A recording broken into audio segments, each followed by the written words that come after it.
Warning दे दी है, America को clear message alert कर दिया।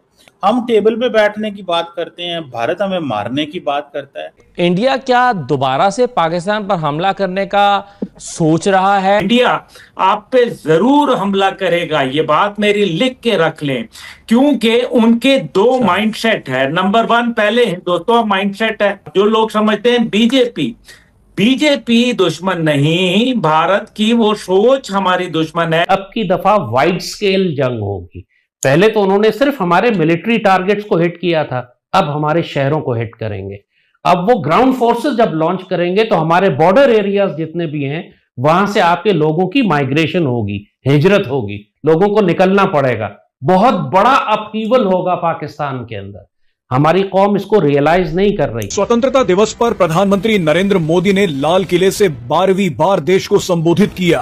पीएम मोदी ने शायद पहली बार अपने संबोधन के पहले 15 मिनट में पाकिस्तान का जिक्र करते हुए कहा कि खून और पानी एक साथ नहीं बहेगा। पीएम मोदी ने कहा कि ऑपरेशन सिंदूर से पाकिस्तान की नींद उड़ी हुई है। इसके बाद पीएम मोदी ने पाकिस्तान का नाम लेकर कहा कि भारत अब न्यूक्लियर ब्लैकमेल नहीं सहेगा। यहाँ एक संदेश अमेरिका को भी दिया गया है, जो पाकिस्तान के न्यूक्लियर हथियारों की रखवाली करता है, उन्हें संरक्षण देता है। उन्होंने एक दफा फिर ऑपरेशन शुरू किए हैं, तो इसी तरीके से सिंदूर 1 सिंदूर 2 जो है वो खत्म नहीं हुए, और फिर उन्होंने ऑपरेशन महादेव लॉन्च किया है। साथ ही साथ जो है वो आप देखें कि वो $89 बिलियन उन्होंने $82 बिलियन से असले की खरीद का कर लिया। अब वो बिहार के इलेक्शन आ रहे हैं नवंबर में, उससे पहले वो कोई मिस एडवेंचर करने की जरूर कोशिश करेंगे। उन्होंने आपका पानी बंद करना है। उन्होंने अब दरियाए चनाब पर डैम्स बना रहे हैं, सिंध पर डैम्स बना रहे हैं। वो 3 दरिया जो हमारे पास थे उसका पानी भी आपको नहीं देंगे अब वो। तो आप क्या करेंगे? ये तो हमारी कौमी पॉलिसी डिक्लेयर्ड है कि playing with water means playing with fire. अगर उन्होंने पानी रोका हमारा तो फिर हम लड़कर मरना पसंद करेंगे, प्यासे और भूखे मरना पसंद नहीं करेंगे।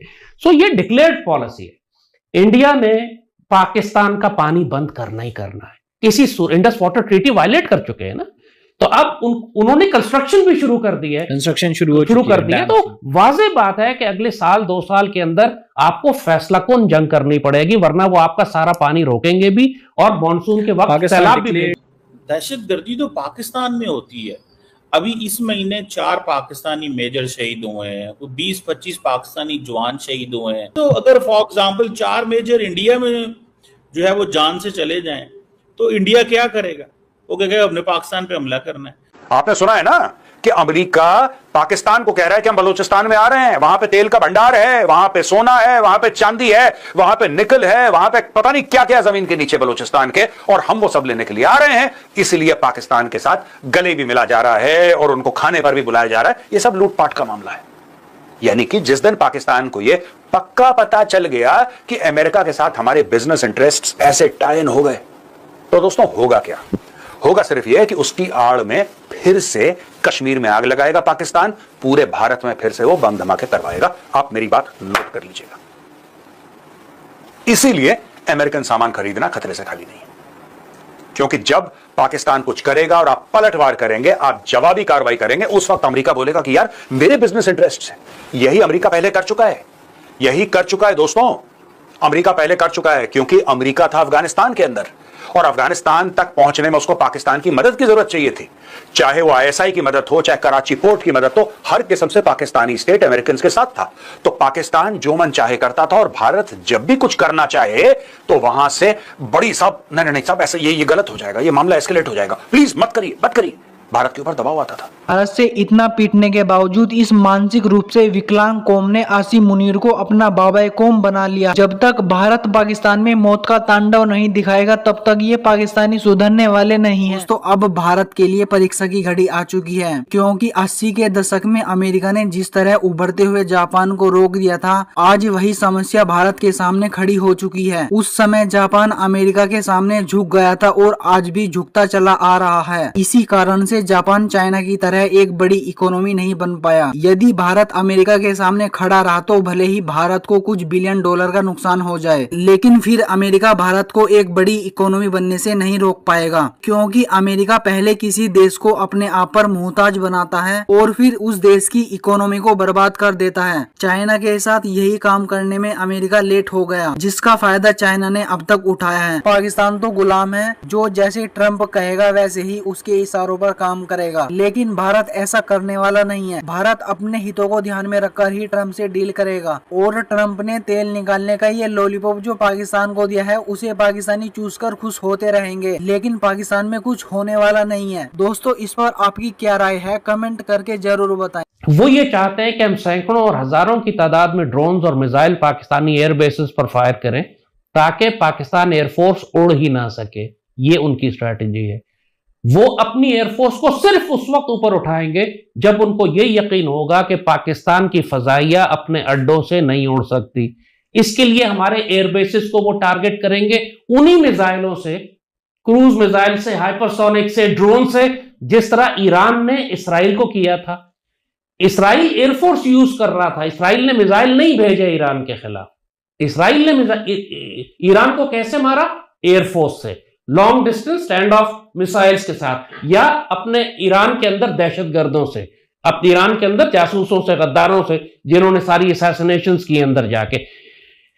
इंडिया पहले एयरफोर्स लेकर आना चाहता था हमारे खिलाफ। जब उसने ये देखा कि एयर पावर उसकी हमारे कंपैटिबल नहीं है, अब वो मिसाइल पावर और ड्रोन पावर पे काम कर रहा है, ग्राउंड फोर्सेस पे काम कर रहा है, दहशतगर्दों पे काम कर रहा है।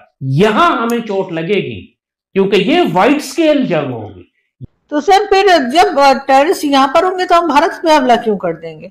सब लोग तो यहाँ बैठे हुए हैं, ऐसा थोड़ी है कि वो लोग यहाँ पर मौजूद हैं, चाहे वो टीटीपी के लोग हों, चाहे वो बीएलए के लोग हों, चाहे वो ये टीएलपी के लोग हों, या बाकी बहुत सारी और भी ऑर्गेनाइजेशंस हैं, आप जानते हैं हाफिज सईद की और किस किस की। तो ये लोग अगर यहाँ बैठे तो मुझे समझ नहीं आ रही कि हम भारत पे अटैक क्यों कर देंगे। ये तो यही है। तो और बाकी हम अगर भुगत रहे तो हम इसीलिए भुगत रहे ना कि हमने इन लोगों को बनाया। हमने ना बनाया होता तो ऐसा ना होता। हमने इनको इस्तेमाल किया, कभी फलस्तीन के लिए तो कभी कश्मीर के नाम पर, और कह दिया कि जी ये तो फ्रीडम फाइटर है। अगर हमारे ऊपर आके फट जाता है कोई तो हम कहते हैं ये तो टेररिस्ट है, और अगर दूसरों के पास जाके हमारे लोग ये करते हैं तो हम कहते हैं वो तो फ्रीडम फाइटर है जी, वो तो आजादी की जंग लड़ रहे हैं। तो फिर बलोचिस्तान वाले किस बात की आजादी की जंग लड़ रहे हैं, या वो भी आप उनको भी टेररिस्ट कहेंगे? तो सर ये तो अलग गलत बात है ना कि अपने लिए कुछ और दूसरे के लिए बिल्कुल ही उसका मतलब कुछ और निकाल लेते हैं। इमरान खान के नाम पे आप इतने जज्बाती क्यों हो गए? पाकिस्तान को तोड़ा है ये मुजीब है वक्त का। अगर मैं 1971 में जवान आदमी होता, मैं छोटा बच्चा था उस वक्त, लेकिन अपनी आंखों से देख रहा था कि ईस्ट पाकिस्तान में क्या हो रहा है, कर कुछ नहीं सकता था। आज एग्जैक्टली मैं ये देख रहा हूं कि इमरान खान वक्त का शेख मुजीब है, और ये टीटीपी को इस्तेमाल कर रहे हैं मुक्ति बाहिनी के तौर पर, बीएलए को इस्तेमाल कर रहे हैं वक्त की मुक्ति बाहिनी के तौर पर। और ये मुझे नजर आ रहा है कि ये वक्त का शेख मुजीब पाकिस्तान को तोड़ने जा रहा है। इमरान खान साहब ये कहने पे हो रही है टीटीपी के कारण 100%। क्यों? क्या गंडापुर के जो बयानात हैं कि इमरान की मर्जी। इस वक्त पाकिस्तान के 2 सूबे तकरीबन हमारे हाथ से निकलते जा रहे हैं। दहशतगर्दी का यह आलम है कि आर्मी ऑफिसर्स और पुलिस और एफसी के जवान यूनिफॉर्म पहन के अकेले ट्रैवल नहीं कर सकते सड़कों पे, उठा लिए जाते हैं। रातों को बसें रोककर शनाख्ती कार्ड देखकर लोगों को कत्ल किया जा रहा है, आप देख रहे हैं ना। ये सारे, उसके बाद आर्मी उन इलाकों में ऑपरेशन करना चाहती है इन जहन्नुम के कुत्तों और खवारिज के खिलाफ।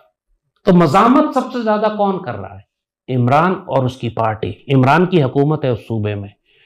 वहां पर अभी जो गंडापुर ने हुक्म नाफिज किया है कि कोई कर्फ्यू नहीं लगाया जाएगा। कर्फ्यू क्यों? आर्मी ने कर्फ्यू क्यों लगाया था? इसलिए कि बाजारों की शहरी आबादी के अंदर जहन्नुम के कुत्ते घुसकर फौज पर हमला करते थे, और अगर फौज जवाबी कार्रवाई करे तो सिविलियन कैजुअल्टीज आने का खतरा होता था। तो फौज ने सिविलियन आबादी से कहा कि आप घरों में चले जाएं, सड़कों पर आप सिर्फ जहन्नुम के कुत्ते नजर आएंगे, उनको हम ठोक देंगे। इसने कर्फ्यू लगाने पर पाबंदी लगा दी।